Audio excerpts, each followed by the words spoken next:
दोस्तों, कैसे हैं आप सब। आई होप आप सब बहुत अच्छे होंगे। तो आज का टॉपिक है प्लेटो। जैसा कि हम पीछे के वीडियो में देख चुके हैं, आप प्ले लिस्ट में जाके देख लीजिएगा। प्लेटो पार्ट 1 हमने पढ़ा है, पार्ट 2 हमने पढ़ा है, ये पार्ट 3 है।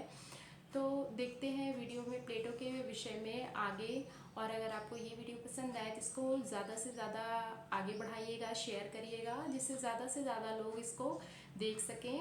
और लाइक करिएगा, अगर पसंद आए तो सब्सक्राइब कर लीजिएगा, जिससे आने वाली वीडियो आप तक पहुंच सकें। तो चलिए स्टार्ट करते हैं आज की क्लास, आज की वीडियो। देखिए, प्लेटो के विषय में हमने पढ़ा था कि प्लेटो की पुस्तक कौन कौन सी है, प्लेटो ने क्या क्या जानकारियाँ दी हैं न्याय से संबंधित, और इन सब चीज़ों के विषय में। तो आज हमारी हेडिंग रहेगी प्लेटो की न्याय से संबंधित अवधारणा, या प्लेटो का न्याय से संबंधित सिद्धांत, ठीक है, या न्याय का सिद्धांत जो कि प्लेटो ने दिया है। तो चलिए डालते हैं हेडिंग और बढ़ते हैं आगे। प्लेटो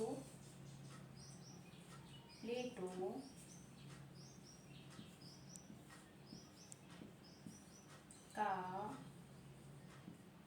न्याय से संबंधित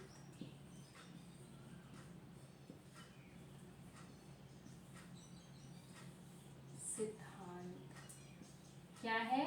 प्लेटो का न्याय से संबंधित सिद्धांत, ठीक है।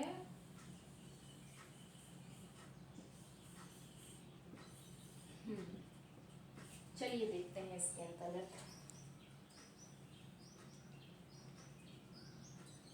न्याय, देखिए प्लेटो ने कहा है न्याय के विषय में, न्याय मानव के अंतःकरण की वस्तु है। प्लेटो ने कहा है न्याय के विषय में कि न्याय मानव के अंतःकरण की वस्तु है। यहाँ हम प्लेटो के विषय में बात कर रहे हैं, न्याय मानव के अंतःकरण की वस्तु है। न्याय मानव की उचित अवस्था तथा मानव की स्वभाव की प्राकृतिक मांग है। न्याय मानव की उचित अवस्था और स्वभाव की प्राकृतिक मांग है। ये किसने कहा है? प्लेटो ने। ये प्लेटो का एक कथन है न्याय के विषय में। चलिए देखते हैं आगे। न्याय मानव के अंतःकरण की, न्याय मानव के अंतःकरण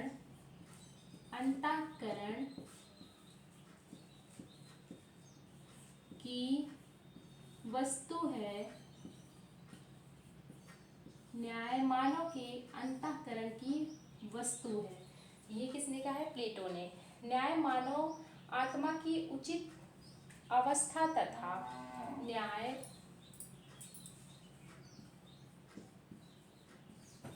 मानव आत्मा की उचित अवस्था तथा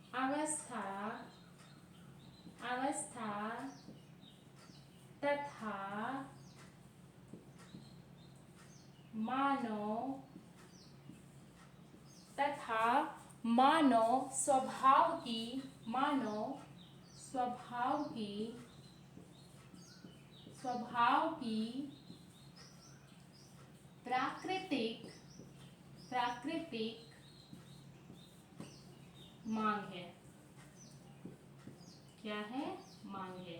ये कथन किसका है? हमारे प्लेटो महोदय का, ठीक है। ये कथन किसका है? प्लेटो महोदय जी का है। आइए देख लेते हैं फिर से। न्याय मानव के अंतःकरण की वस्तु है। न्याय मानव आत्मा की उचित अवस्था तथा मानव स्वभाव की प्राकृतिक मांग है। ऐसा किसने कहा है? हमारे प्लेटो महोदय ने, ठीक है। अब देखिए, प्लेटो ने सबसे पहले हमने इतना देख लिया प्लेटो के न्याय से संबंधित अवधारणा को या सिद्धांत को। अब देखते हैं प्लेटो ने न्याय को दो भागों में विभक्त किया है, या फिर ये कह सकते हैं कि प्लेटो ने न्याय को दो रूपों में बांटा है या दो रूपों में विभाजित किया है। अब वो दो रूप कौन कौन से हैं? व्यक्तिगत पहला और दूसरा सामाजिक। अब ये व्यक्तिगत और सामाजिक के अंतर्गत इन्होंने क्या क्या अवधारणाएं दी हैं, इसके विषय में हम देख लेते हैं आगे। पहले देखते हैं व्यक्तिगत,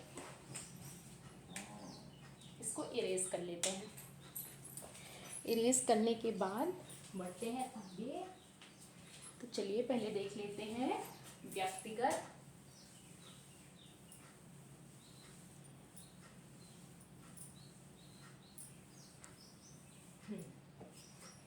प्लेटो ने अपने न्याय को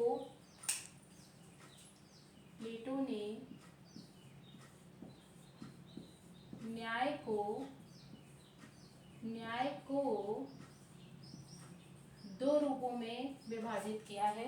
दो रूपों में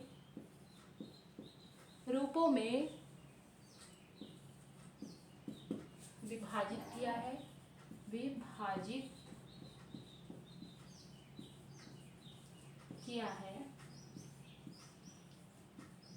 पहला व्यक्तिगत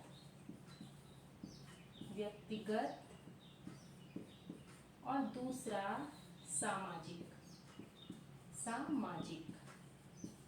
ठीक है। अब इन्होंने व्यक्तिगत और सामाजिक के विषय में अलग अलग व्याख्या भी की है। पहला हम व्यक्तिगत देख लेते हैं, इसको इरेज कर देते हैं।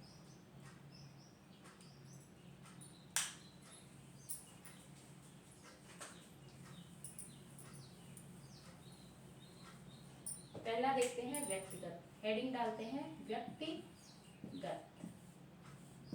देखिए प्लेटो ने व्यक्तिगत रूप के विषय में व्याख्या की है कि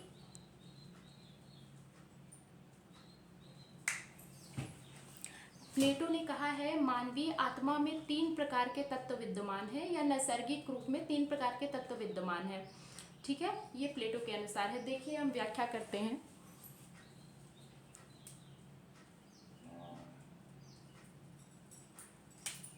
प्लेटो के अनुसार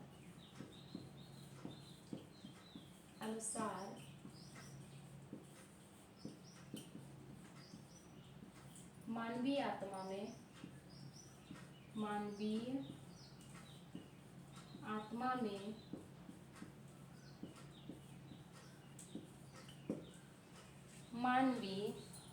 में 3 तत्व या नैसर्गिक प्रवृत्तियां, 3 तत्व या नैसर्गिक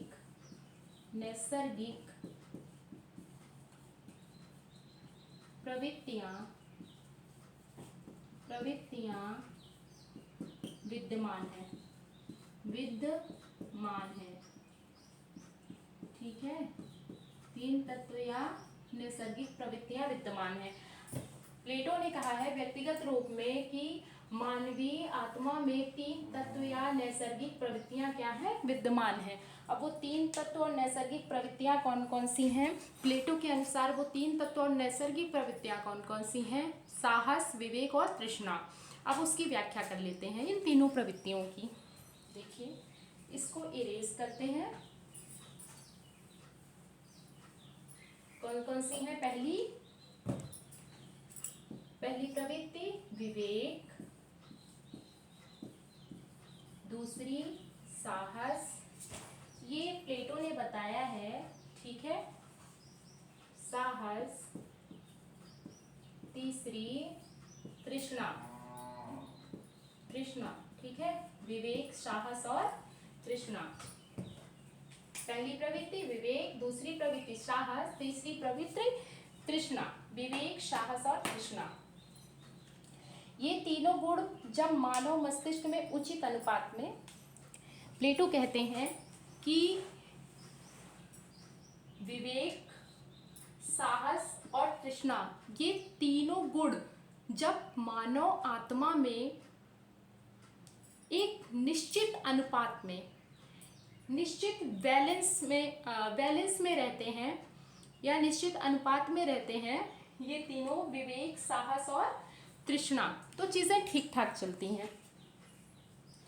ठीक है, तभी एक व्यक्ति प्लेटो कहते हैं कि यदि एक मनुष्य में ये विवेक, साहस और तृष्णा तीनों चीज़ें एक निश्चित अनुपात में, समान मात्रा में, बैलेंस में रहती हैं तो चीज़ें ठीक ठाक चलती हैं, यानी कि वो न्याय का पालन कर सकता है। कोई भी इंसान, कोई भी व्यक्ति के लिए व्यक्तिगत व्याख्या यहाँ प्लेटो ने की है कि विवेक, साहस और तृष्णा, यदि ये तीन चीज़ें विद्यमान रहेंगी, एक निश्चित अनुपात में, बैलेंस में रहेंगी, तो एक व्यक्ति न्याय का पालन कर सकता है। अब हम देखते हैं आगे,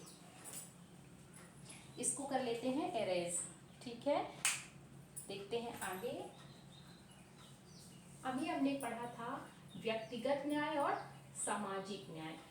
मीन्स दो रूपों में उन्होंने विभाजित किया है, व्यक्तिगत और सामाजिक। हमने देखा व्यक्तिगत, देख लेते हैं सामाजिक। सामाजिक या राज्य से संबंधित हेडिंग डाल देते हैं पहले। सामाजिक या न्याय से संबंधित।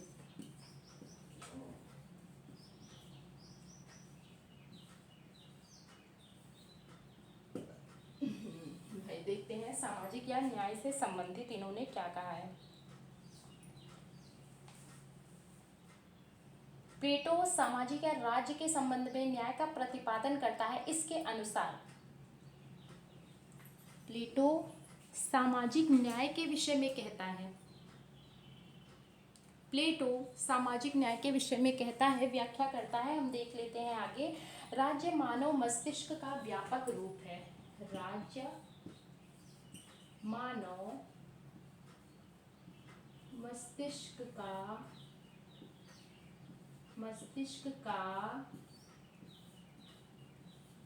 राज्य मानव मस्तिष्क का, ये गलत लिखा भाई यहाँ पे, सॉरी, मानव मस्तिष्क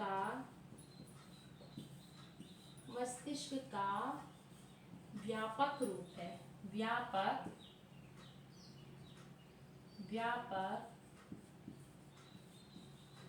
रूप है।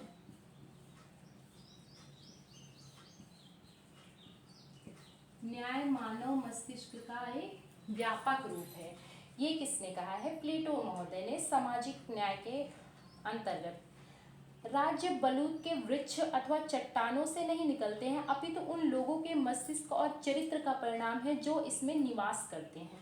राज्य, इसको इरेज कर लेते हैं।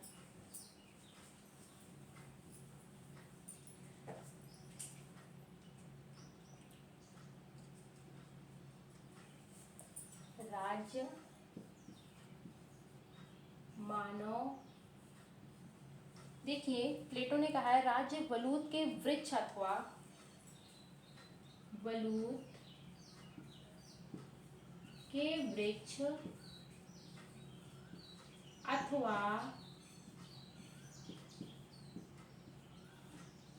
चट्टानों से नहीं निकलते।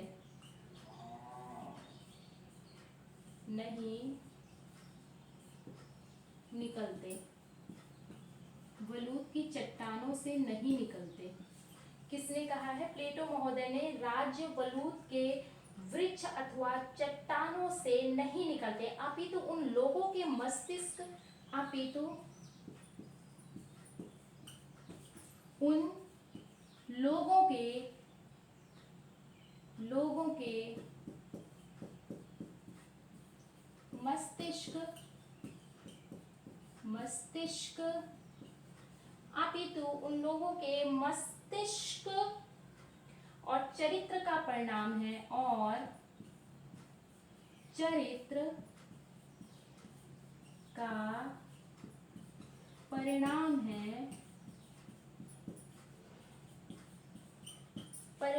है जो इसमें निवास करते हैं,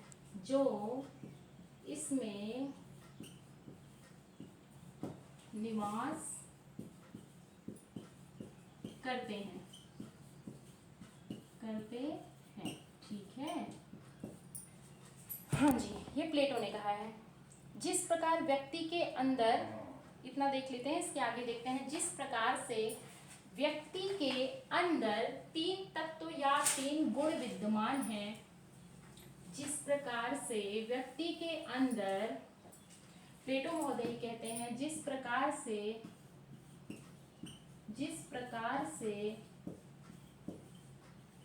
व्यक्ति के अंदर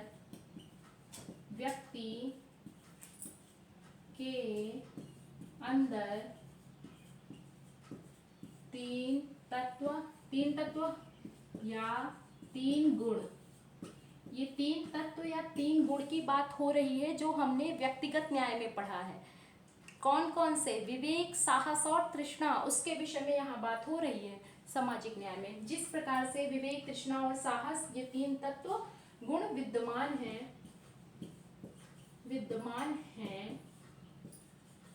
कौन कौन से? विवेक, तृष्णा और साहस, जिसकी व्याख्या मैंने कर दी है पहले ही व्यक्तिगत गुण में। उसी प्रकार से ये तीनों गुण के प्रतिनिधि के आधार पर, उसी प्रकार से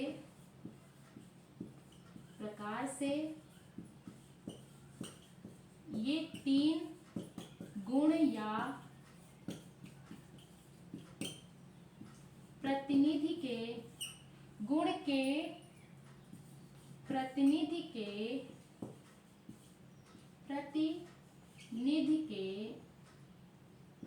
प्रतिनिधि के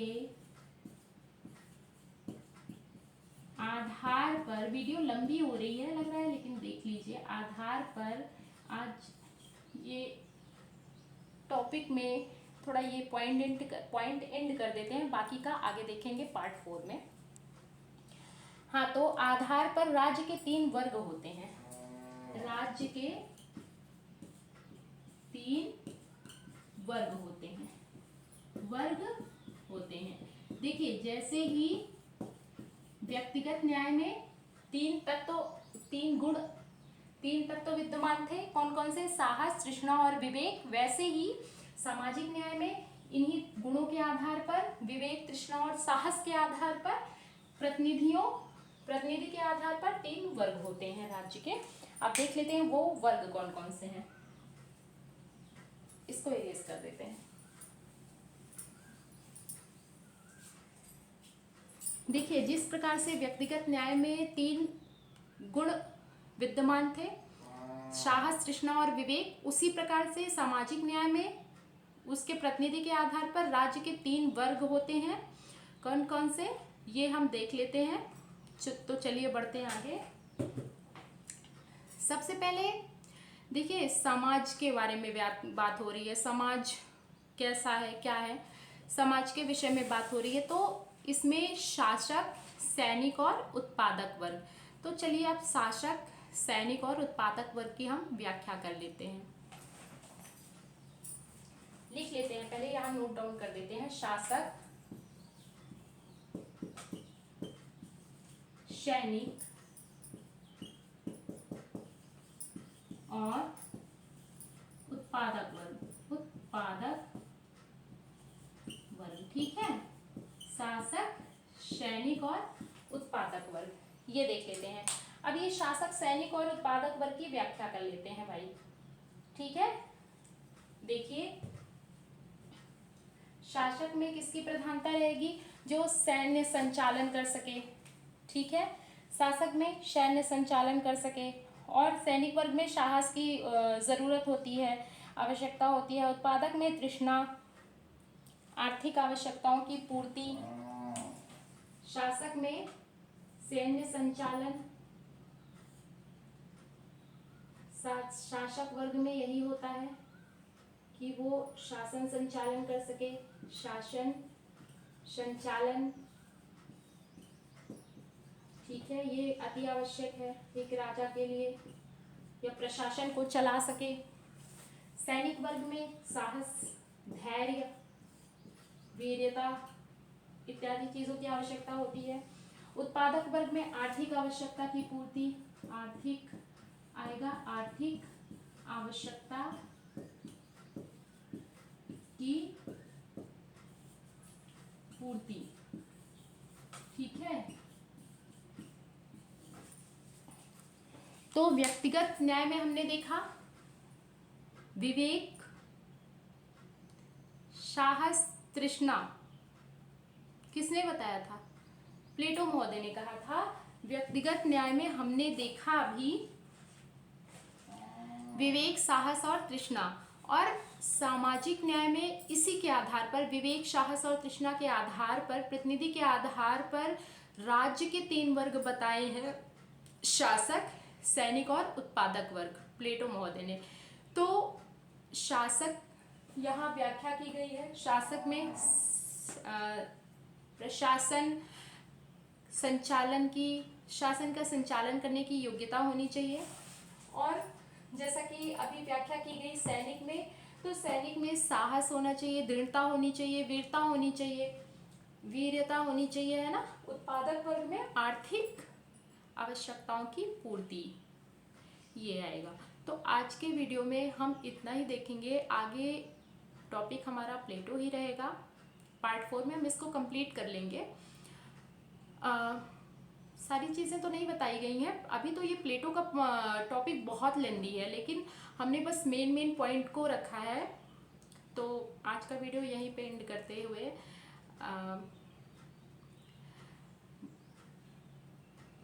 आज का नमस्कार, और मिलते हैं नेक्स्ट वीडियो में इसी प्लेटो के टॉपिक के साथ पार्ट 4 में। चलिए, जय हिंद।